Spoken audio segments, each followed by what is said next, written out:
Good morning. So mani siya tong final setup sa ilalom, no? From John Norrico meter here, ni-input siya before mo sulod sa inverter. Na siya isang breaker ka na naka-up. Both 63 ampere, 40 din na siya.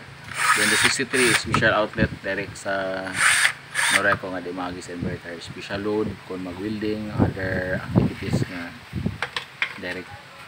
So, muna siya nga duct.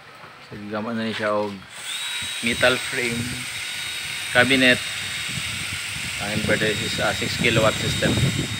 So na naka metal frame na siya panahuman.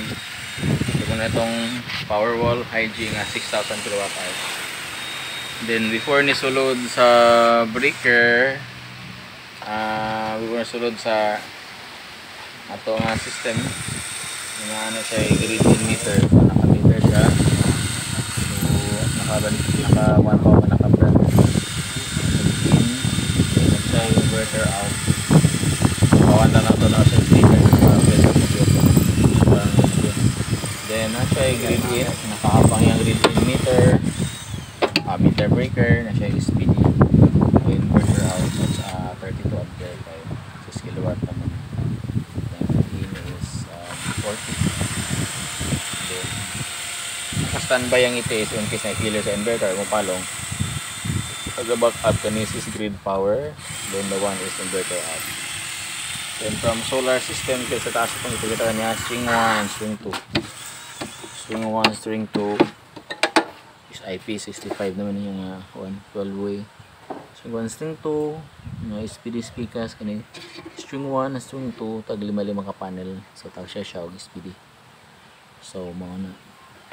So pag abot diri sa inverter side, so this is a 6 kilowatt B ang bago. So ang yang load power is na 2,000 watts ang yang hard disk kaya nag-charge siya, nag-charge siya sa battery. So nag-charge siya og 54.5, wala pa siya ka-float. So 100%. Ngayon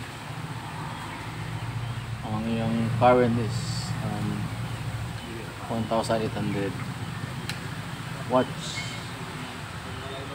So yan, nag-detect na siya og full. So atong iset tanaw ng setting. Okay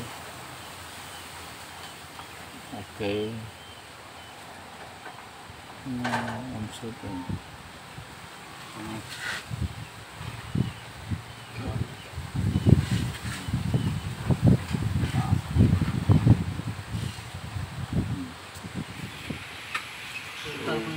May klase ko yung total. Itong system. And then dito sa inverter, so muna yung values dito. So this is a 6 kilowatt system. Yan. So muna na siya. Naka-grid na yung power. Kompleto na. So energized. Completely energized na. So okay. Bye. So muna siya guys. Ang wasang kita oran ng special outlet. Ang sakop dito.